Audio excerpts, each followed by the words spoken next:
Hello again, everyone, and we're back once again in this YouTube astrological segment. I'm going to be talking about Mars Sextile or Trine Neptune in the natal chart. Now, some of you may remember when I first started my YouTube astrology channel, I did a series on the aspects in the natal chart. They were a little bit concise.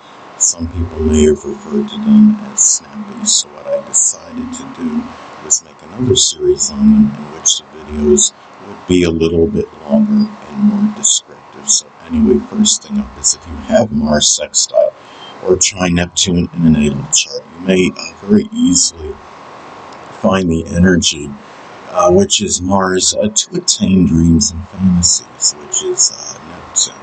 Now, let's say if you have Neptune and Scorpio as an example, those dreams and fantasies may be tied in to ones associated with psychology or doing something with locksmithing, the occult, which includes astrology, forensics, investigation, embalming, working as a coroner or a surgeon, doing something with insurance or loans, as some examples.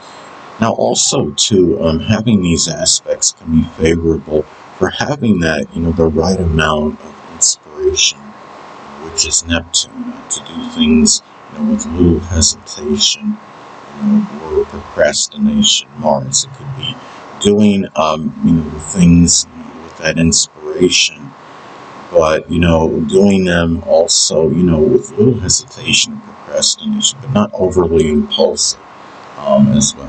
Doing it in a hurry, or moving fast, not waiting too long, but not being impulsive as well. So it could be auspicious for that. Now, the thing is, in the things that, let's say, for example, if you have Mars, say, in Sagittarius, the things that you may do with little hesitation or procrastination may be tied into sports, the outdoors, publishing, advertising, it could be commercial work, or, doing something associated with printing press operation, foreign travel, higher education, such as working as a college teacher, as some examples.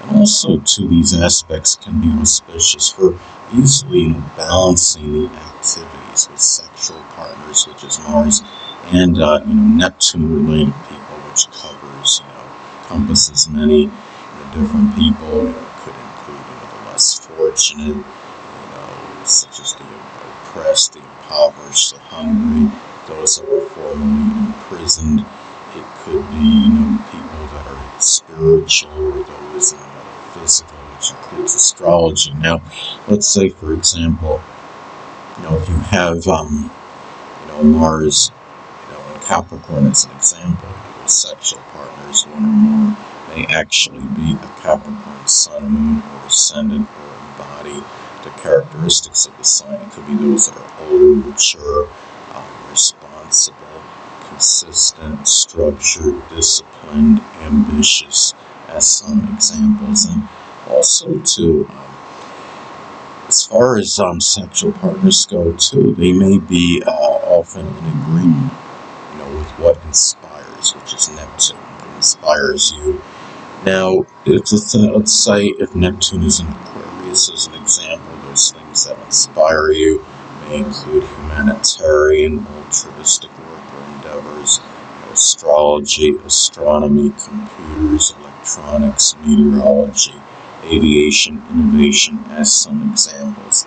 Now, another thing, too, is that if there's any issues, say, with the feet, the toes, the pineal gland, lymphatic or immune system, which is Neptune, be less likely to have an adverse effect on your vitality and energy, which is Mars, than others. So, let's say, if you have,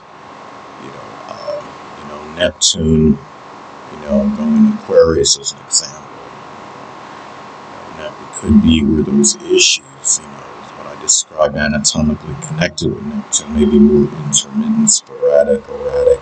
They may be more nerve-related. Neptune in Sagittarius can be, on a bigger scale, maybe has more effect on your exuberance, enthusiasm, and optimism than most people.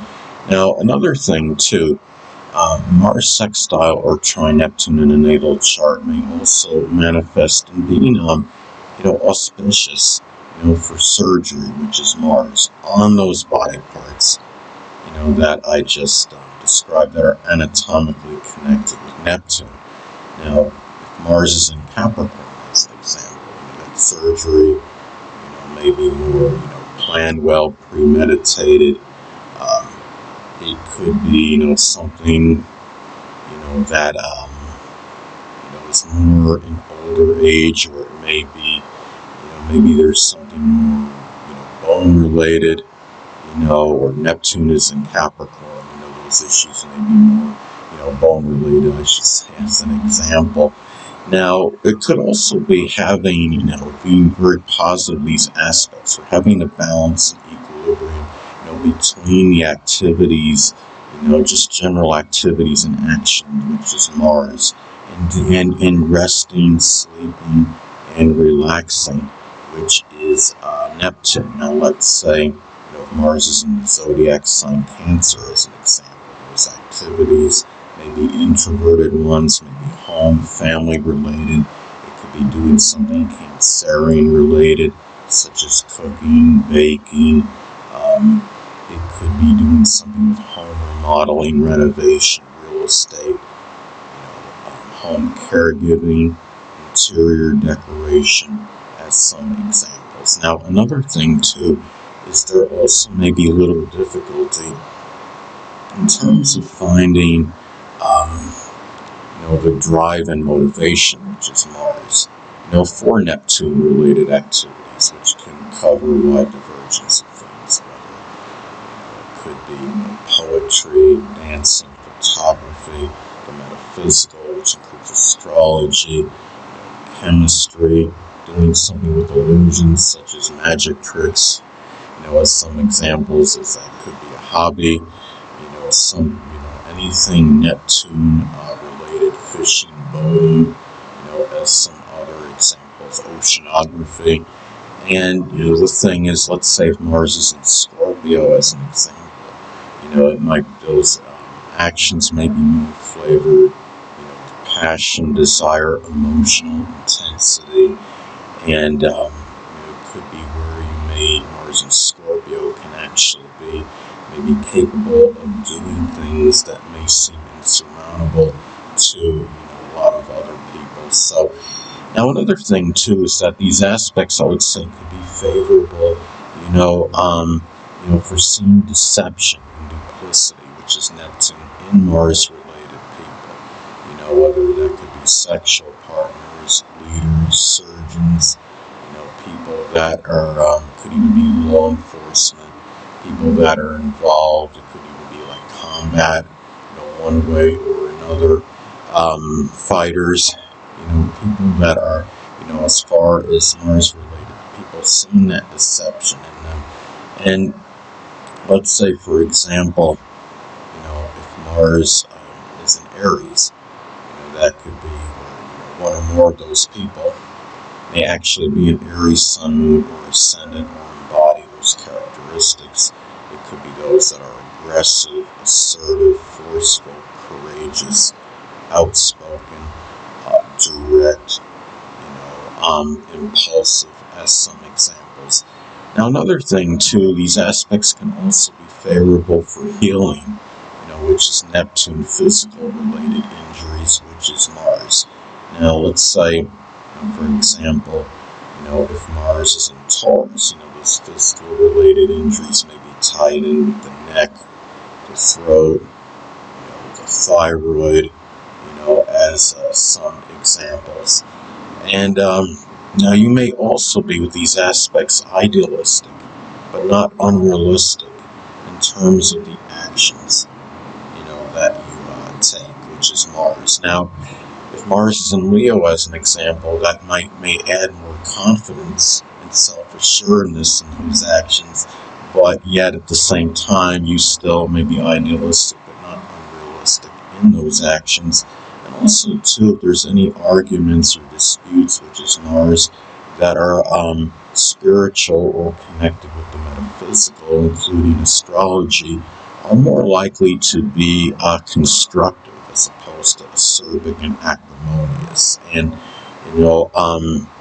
and again, metaphysical, including astrology, and also things that are spiritual, are connected with Neptune. Now, another thing too is that these aspects may be positive, in terms of escaping, which is Neptune. Things that are volatile situations, which is Mars. Now, let's say if Mars, again, going back to the zodiac sign Cancer as an example, it could be volatile situations on the home front, your home environment, things that really are maybe strongly affecting, your safety, and security. Mars and Taurus can be, situations that, might be affecting, just someone's general stability, their peace of mind, their tranquility, in general. Anyway, people, that'll conclude this YouTube astrological segment. Until next time, Edwin Leonard saying stay